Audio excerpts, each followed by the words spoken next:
अस्सलाम वालेकुम। मैं हूं मोहम्मद जुनैद अंजुम और आज मैं आपको बताने लगा हूं कि अगर आप यूके आना चाहते हैं स्टूडेंट वीज़ा के ऊपर और आप अपनी फैमिली को भी साथ लेकर आना चाहते हैं, और फैमिली से मेरी मुराद है आपकी वाइफ और आपका एक बच्चा। तो मैं अपने लिहाज से बात करूंगा क्योंकि मैं मेरी जितनी फैमिली थी, फॉर एग्ज़ाम्पल फैमिली यहाँ उसी को काउंट करते हैं। तो मैं मेरे साथ बेसिकली वो 2 डिपेंडेंट्स थे और मैं अकेला था, तो हम टोटल 3 पर्सन थे। तो उनका हमारा टोटल कितना खर्चा आया, तो मोर और लेस सारों का, जिनके 3 का टोटल फैमिली है, उनका तकरीबन इतना ही खर्चा होगा अगर वो मेरे जैसे सिनेरियो पर आ रहे हैं। अगर वो डिफरेंट सिनेरियो पर आ रहे हैं तो उनको थोड़ा-सा ज़्यादा खर्चा भी पड़ सकता है। तो मैं सारा खर्चा जो है इसमें एक्सप्लेन कर रहा हूँ, तो वीडियो को पूरे तरीके से आखिर तक देखिएगा, क्योंकि इसमें मैं एक छोटे से छोटा खर्चा जो हो सकता है इंसान का, वो सारा एक्सप्लेन करूँगा। सबसे पहले मैं सबसे पहले मैं एक्सप्लेन करता हूँ कि स्टूडेंट का एक्सपेंस क्या है। फॉर एग्ज़ाम्पल अगर आप स्टडी वीज़ा पर जाना चाह रहे हैं तो आपकी वीज़ा फ़ी जो होगी वो 363 पाउंड होगी।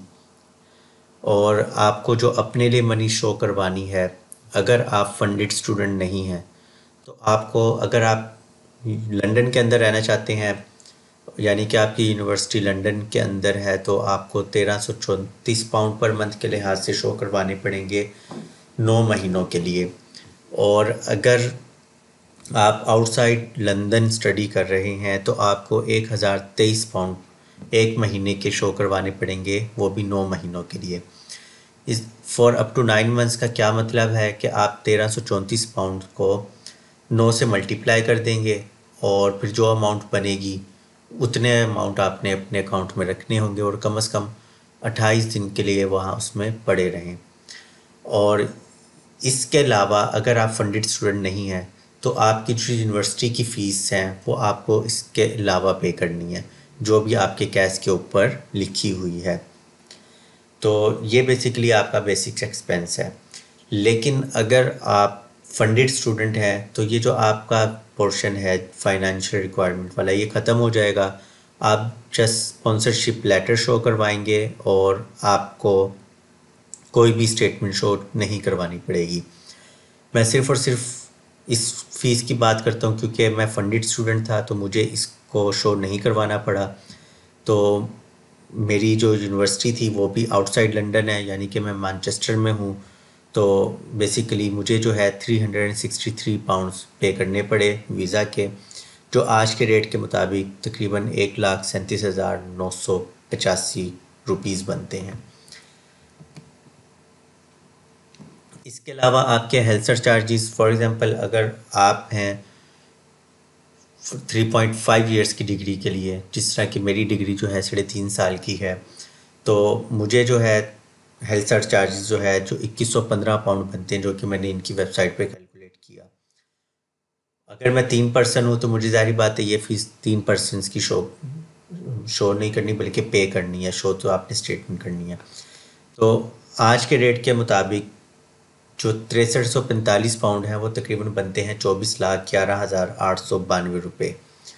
तो ये मैंने पे करने हैं अपनी फैमिली के, एक्सेप्ट फॉर वीज़ा फ़ी। इसके अलावा अगर हम अदर चार्जेस की तरफ आएँ, फॉर एग्ज़ाम्पल अगर आप इस सिनेरियो की तरफ आए हैं कि जिस तरह मैं पहले खुद आ गया था, बाद में फैमिली को बुलाया। तो जब मैं आया तो मुझे रूम रेंट करना पड़ा, और जब आप रूम रेंट करते हैं तो आपको डिपॉज़िट भी पे करना होता है। रूम कैसे रेंट करते हैं, उसके लिए क्या-क्या चीज़ें रिक्वायर्ड होती हैं, क्या-क्या चीज़ें देखनी होती हैं, उसके ऊपर मैं एक सेपरेट वीडियो बना दूँगा।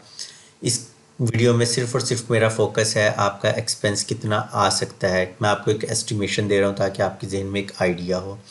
तो जब मैं आया तो मुझे तकरीबन 520 पाउंड्स इंक्लूडिंग बिल्स मेरा रूम का रेंट था। डिपॉज़िट के तौर पर मुझे 300 पाउंड्स देने पड़े।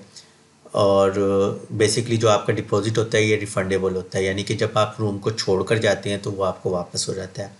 इसके अलावा मुझे बेडशीट वगैरह और पिलो वगैरह और कम्फर्टर वगैरह भी ख़रीदना पड़ा, जो मुझे तकरीबन 35 पाउंड के पड़ी ये सारी चीज़ें। और जब मैं यहाँ आया तो इसके अलावा जो मुझे एक्सपेंस पड़े वो जिस तरह की छोटी मोटी ग्रॉसरी, छोटा मोटा बर्तन, खाना वगैरह बनाने के लिए, उन सारी चीज़ों पे तकरीबन मेरा 50 एक पाउंड लगा। तो ओवरऑल जो ये एक्सपेंस बना, अगर मैं इस सारे को जमा कर दूं, फॉर एग्जांपल इस हेल्थ चार्जेस को और ये वाला जो एक्सपेंस है जो मैंने आपको ये रूम रेंट वगैरह शो करवाया है, तो इसको टोटल करूं तो मेरा तकरीबन 27,55,905 रुपये यहाँ तक लग चुके हैं। और अभी इसके अंदर मैंने वीज़ा फ़ी नहीं ऐड की। अगर अब मैं फैमिली की तरफ जाऊं तो फैमिली की सपोर्ट के लिए अगर आप आउटसाइड लंदन है तो आपको 680 पाउंड शो करवाने पड़ेंगे फॉर 9 मंथ्स के लिए पर पर्सन। और अगर आप लंदन के अंदर रह रहे हैं तो आपको 845 पाउंड शो करवाने पड़ेंगे पर पर्सन। फॉर एग्ज़ाम्पल मैं आउटसाइड लंदन था तो मुझे 680 मल्टीप्लाई बाय 9 यानी कि 6120 पाउंड पर पर्सन मुझे शो करवाने पड़े। मैं 2 पर्सन मेरे आए तो मुझे तकरीबन शो करवाना पड़ा 12,240 पाउंड। अगर मैं इसको मल्टीप्लाई कर दूं, और ये जो उनकी जो वीज़ा फ़ीस थी वो थी तकरीबन 490 पाउंड पर पर्सन। 2 बंदों की मुझे वीज़ा फ़ी भी पे करनी पड़ी तो मुझे तकरीबन पे करने पड़े 980 पाउंड उनके वीज़ा फ़ी के उस पर। अच्छा, 12,240 पाउंड मुझे पे नहीं करने थे, मुझे सिर्फ शो करवाने थे कि भाई मेरे पास इतने पैसे मौजूद हैं कि मैं अपनी फैमिली को तकरीबन 9 महीनों के लिए यहाँ जो है सपोर्ट कर सकता हूँ और मुझे किसी पैसे की ज़रूरत नहीं पड़ेगी, मेरे पास ये पैसे ऑलरेडी मौजूद हैं। लेकिन ये 980 पाउंड जो है ये आपको वीज़ा के तौर पर वीज़ा एप्लीकेशन की फ़ी के तौर पर पे करने पड़ेंगे। तो ये तकरीबन बनते हैं 50,25,250 रुपये। इसके अलावा जब वो आ रहे थे तो मुझे ज़ाहिर बात है जिसमें मैं रह रहा था उस रूम में मैं नहीं रह सकता था, मुझे इनके लिए एक अपार्टमेंट जो कि 2 कमरों का हो या कोई एक घर रेंट करना था। तो जैसे कि मैंने कहा कि घर वगैरह की सारी चीज़ों के ऊपर मैं एक अलहदा से वीडियो बना दूंगा।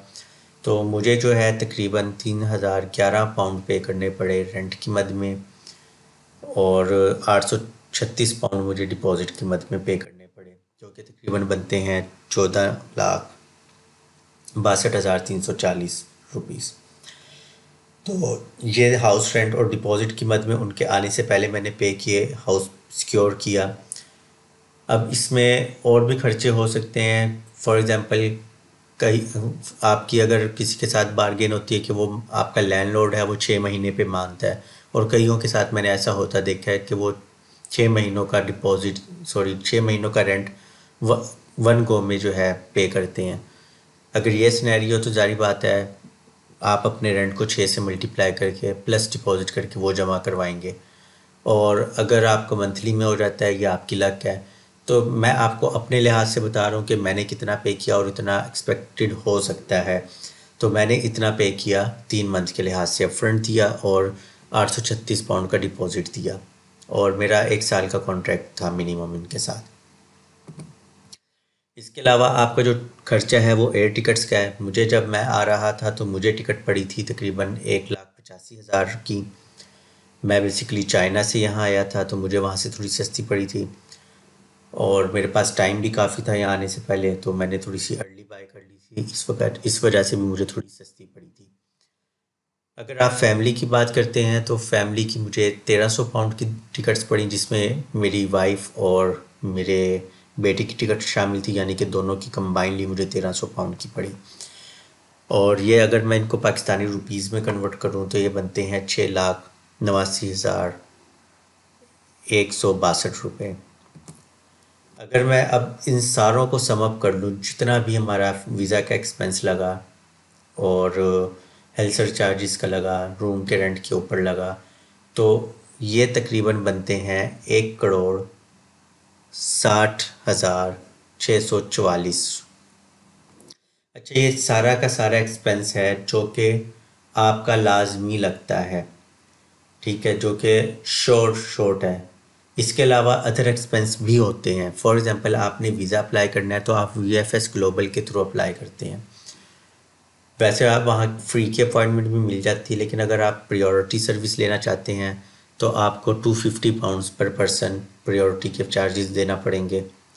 और अगर मैंने बेसिकली प्रायोरिटी करवाया था अपना भी और फैमिली का भी, तो मुझे तकरीबन 750 पाउंड्स एक्स्ट्रा पे करने पड़े थे। इसके अलावा अगर आप डॉक्यूमेंट स्कैनिंग की भी असिस्टेंस लेते हैं उनसे, यानी कि आपके डॉक्यूमेंट्स वही स्कैन करके दें, तो उसके भी मेरे ख्याल 30 एक पाउंड वो चार्ज करते हैं।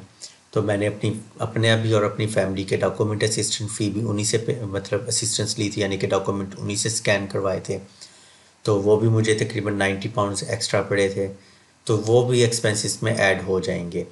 इसके अलावा सारी बात है, अगर आपके अपने सिटी में वीएफएस ग्लोबल का ऑफ़िस नहीं है, तो आपको ज़ाहिर बात है वीएफएस ग्लोबल के ऑफ़िस तक ट्रैवल करके जाना पड़ेगा। तो वो ट्रैवल एक्सपेंस भी आपकी इसमें ऐड हो जाएगा। इसके अलावा अगर आप किसी एजेंट से कंसल्टेंसी ले रहे हैं, तो आपको उस कंसल्टेंट की फ़ी भी देनी पड़ेगी। बेसिकली मैंने तो खुद ही किया सारा कुछ जो भी किया, तो मुझे वो फ़ी नहीं पड़ी। लेकिन अगर आप किसी कंसल्टेंट को फ़ीस वगैरह देनी पड़ेगी, तो वो भी इसमें ऐड हो जाएगी। तो मिनिमम फ़ीस तो इतनी लगती है। इसके अलावा जो आपके एक्स्ट्रा चार्जेज़ हैं वो इसमें ऐड होते जाएंगे, अगर आप एक्स्ट्रा चीज़ें भी साथ साथ कर रहे हैं। तो मैं आपको रिकमेंड यही करूँगा कि आप सारा काम खुद करें, कोई मुश्किल नहीं है। अगर आपको कोई डिफ़िकल्टी आती है तो आप मेरे साथ अपॉइंटमेंट फ़िक्स कर सकते हैं। मैं लिंक भी आपको डिस्क्रिप्शन में दे देता हूँ। तो आप मेरे साथ मीटिंग कर लें, मैं आपको ज़रूर गाइड कर दूँगा। तो उम्मीद करता हूँ कि आपको ये एक्सपेंस की वीडियो समझ आ गई होगी और आपको एक्सपेंस पता भी लग गए होंगे। तो आप हमारी वीडियो को लाइक भी कीजिएगा, हमारे चैनल को सब्सक्राइब भी कीजिएगा और हमारे चैनल को अपने दोस्तों के साथ शेयर भी कीजिएगा। तो अगली वीडियो तक के लिए अल्लाह हाफिज़।